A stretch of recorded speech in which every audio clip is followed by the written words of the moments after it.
A gente tem esse equipamento há cerca de um ano já na clínica, uma clínica 100% privada, não tem atendimento de SUS, então todos os pacientes que estão lá são privados, então a gente tem uma visão também de negócio do equipamento. Acho que o equipamento traz para a gente também alguns incrementos que eu acho que vale a pena falar, não só da questão de parte de ciência, mas também da parte de business, né?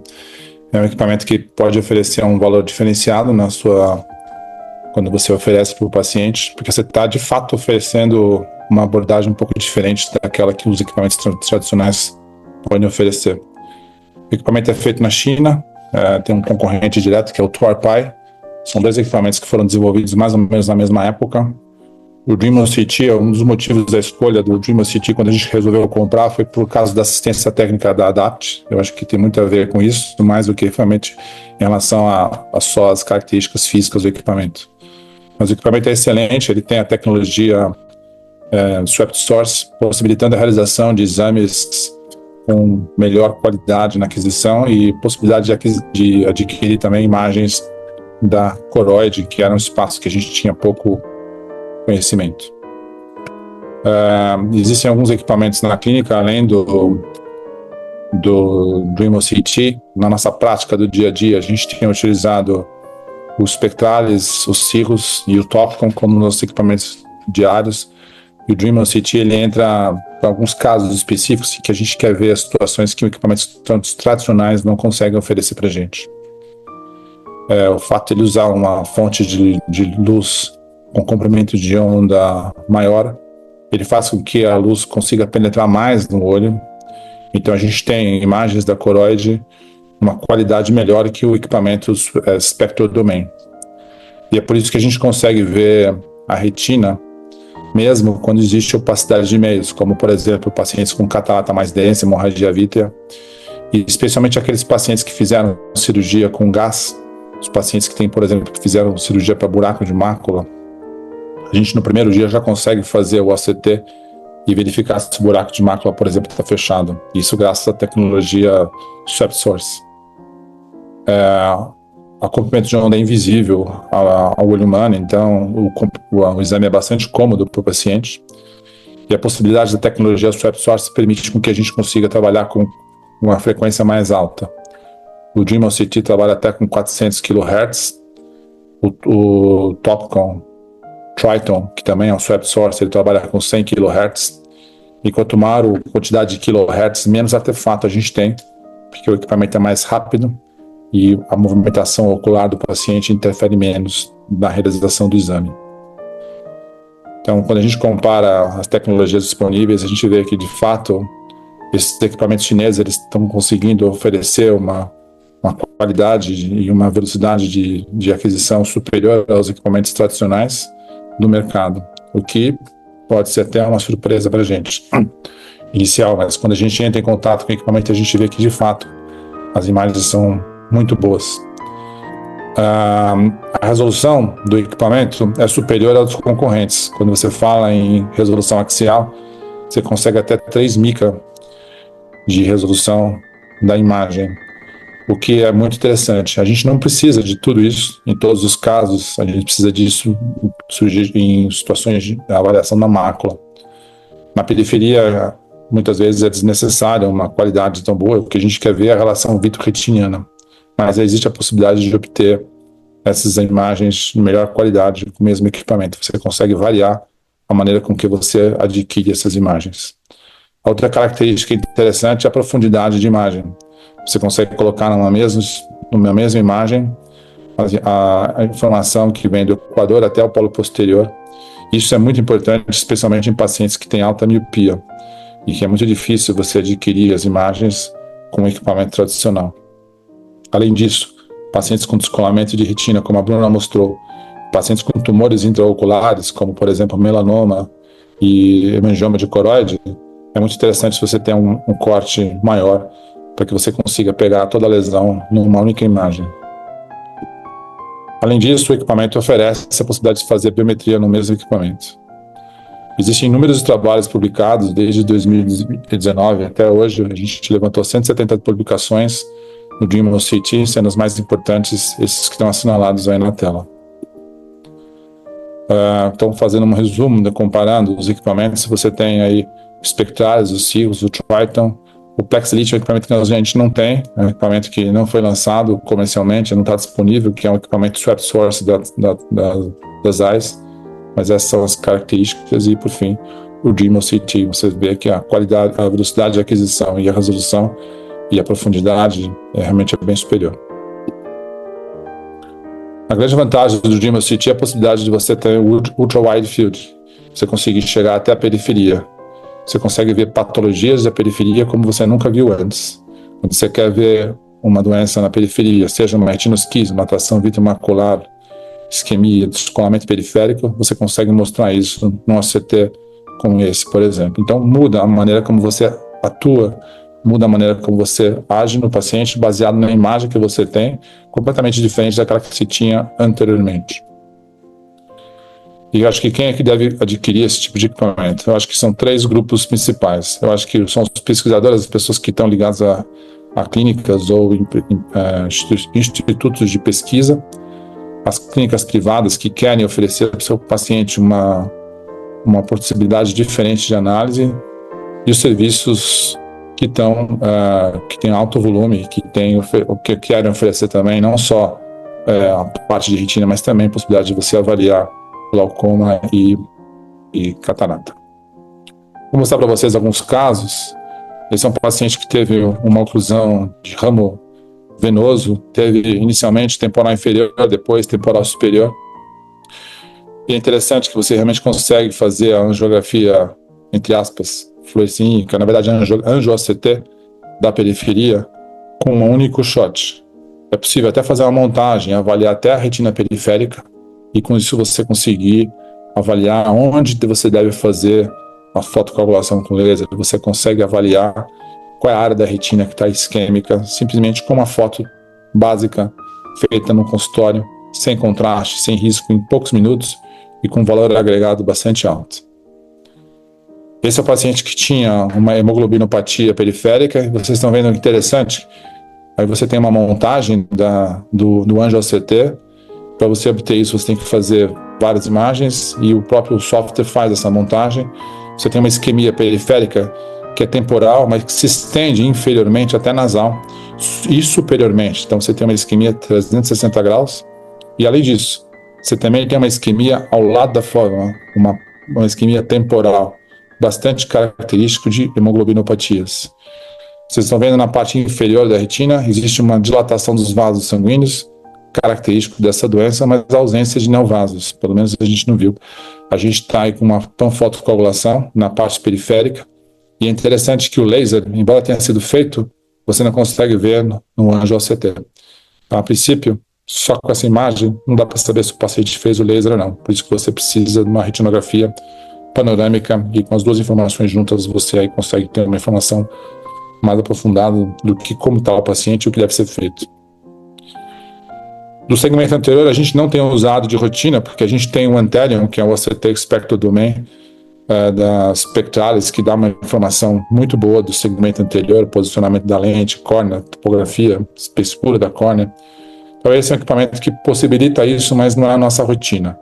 Uma coisa diferente que esse equipamento faz, que o outro equipamento não faz, é a angiografia da íris. E isso é muito interessante em pacientes que fizeram, por exemplo, glaucoma neovascular, que tem uma oclusão do segmento anterior, ou pacientes que fizeram cirurgia de estrabismo, que eventualmente pode ter uma alteração na vascularização da íris. A gente tem essa informação, não só da íris, como também da conjuntiva. É possível obter essa angiografia da conjuntiva com esse equipamento. O Anterion, que é o equipamento que a gente utiliza para avaliação da posição da lente, do corpo ciliar e da córnea, não possibilita a realização de angiografia. Esse é um paciente que teve um paciente diabético, insulino dependente, jovem. Vocês estão vendo uma retina na retinografia panorâmica inocente. Tem algumas alterações que são características do diabetes, mas a angio-OCT mostra de forma inequívoca a presença de uma isquemia temporal inferior associada à neovascularização da retina periférica. Então, trata-se de uma retinopatia diabética proliferativa, o que muda bastante a conduta em relação a uma retinopatia diabética não proliferativa. Então, o exame de fundo de olho com uma retinografia, muitas vezes em pacientes diabéticos, pode passar despercebido se não for feito com atenção. E a angio-OCT, nesses casos, muda a conduta. Um equipamento normal, uma tomografia normal, um OCT normal, não veria isso. A gente teria uma angiografia do polo posterior. Mas com essa angiografia da periferia, a gente tem informações diferentes e uma conduta completamente diferente do que a gente teria se a gente não tivesse esse equipamento.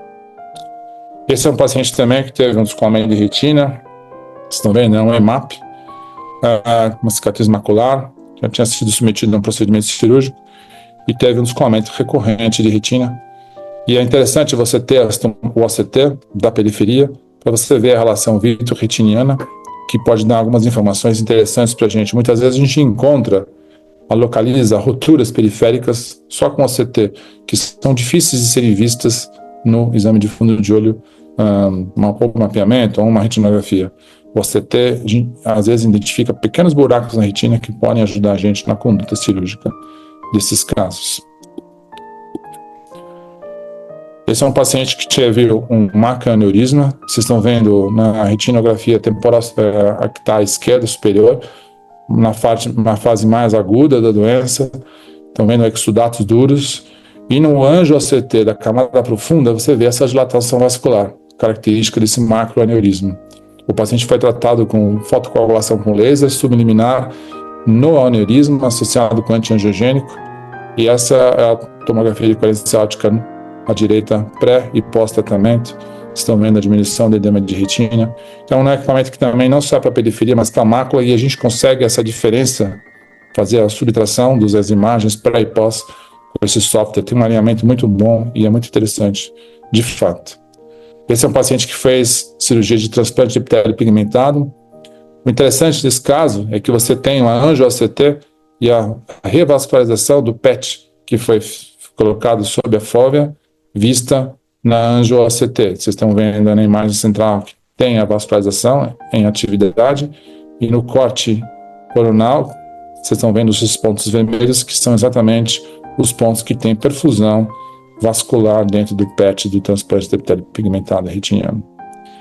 Esse é o paciente que veio com uma baixa de acuidade visual. A gente olhou o fundo de olho, não encontramos nenhuma alteração, mas você vê na tomografia de coerência óptica uma diminuição da espessura da retina neurosensorial no quadrante temporal superior, acompanhado com uma diminuição da espessura da retina no corte vertical, que vocês estão vendo aqui nessa parte inferior, e no angio-OCT uma discreta diminuição da perfusão vascular temporal superior, um paciente que teve então uma oclusão de ramo arterial, paciente jovem, um PAN, e que com o diagnóstico só do fundo de olho não foi possível entender o que estava acontecendo, mas com esse exame a gente conseguiu fechar o diagnóstico de forma muito fácil, sem inclusive a necessidade de se realizar a campimetria visual, que poderia ser um exame um pouco mais demorado. Esse é um paciente que foi tratado de melanoma ocular, vocês estão vendo já um pós-tratamento. O tumor está já em fase de regressão, com alterações da retina pela bracterapia. É possível ver num único corte a retina do polo posterior com edema de mácula, e é interessante que você consegue colocar o scanner justamente em cima do tumor, consegue mensurar a espessura do tumor. Muitas vezes é possível, em melanoma é lógico que a gente precisa ter o ultrassom como um padrão ouro, mas a gente tem um dado a mais com o OCT, e vocês estão vendo a relação vitro-retiniana aí com vitro descolado, opacidades vítreas associadas. Então, o paciente tem uma maculosquise idiopática, vocês estão vendo de forma bastante clara pelo OCT, é um quadro extremamente bonito do ponto de vista acadêmico, e é possível ver as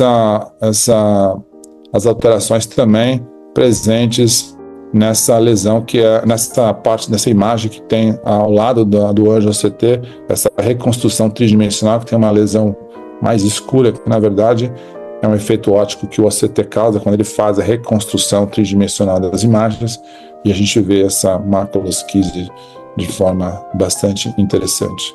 Esse é um paciente que tem uma maculopatia cupuliforme, dome-shaped maculopathy, associada a uma membrana neovascular subretiniana secundária do tipo 2, justamente debaixo do epitélio pigmentado retiniano. A gente vê a neovascularização, esses pequenos vasos sanguíneos, e pelo corte coronal a gente vê esses pontos vermelhos, que são pontos de fluxo sanguíneo dentro da membrana neovascular subretiniana. E uma das coisas que eu mais tenho utilizado é a avaliação da coroide. Essa paciente tem uma vasculopatia, tem uma lesão, vocês estão vendo, elevada debaixo da coroide, uma lesão vascularizada, uma hemangioma de coroide que está provocando um descolamento de retina associado, secundário, na verdade, e você consegue aí fazer um mapa de espessura da coroide pelo OCT, que é uma coisa que também a gente não conseguia fazer anteriormente. Isso é muito interessante para acompanhamento do paciente. Eventualmente, no pós-tratamento com terapia fotodinâmica, a gente consegue fazer a subtração e ver quanto que diminuiu da espessura desses vasos de coroide. E esse é um paciente que tem uma vasculopatia paquicoroide. Vocês estão vendo o mapa de espessura da coroide nessa imagem central. A imagem que está na parte de cima é antes do PDT, e embaixo com diminuição da espessura da retina neurosensorial e diminuição da córnea capilar após a terapia fotodinâmica que foi feita, eu acho que 2-3 meses. Enfim, esse é um equipamento que realmente muda a conduta em muitos casos no consultório. Eu acho que é um equipamento que traz um valor agregado muito interessante do ponto de vista de negócio, e para o paciente, sem dúvida nenhuma, eu acho que para alguns casos ele muda a forma como que a gente entende a doença e trata os nossos pacientes. Aqui tem alguns pontos, algumas referências biográficas que a gente utilizou para fazer essa apresentação.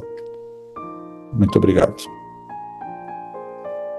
Maravilhoso, doutor André. Os casos que o doutor trouxe também são bem icônicos, assim, são casos bem até interessantes de comentar, inclusive no quanto normalmente num equipamento concorrente seria limitado, né? Principalmente pela altura das lesões e a distância, né, do centro da mácula para qual a maior parte dos equipamentos foi projetada, né?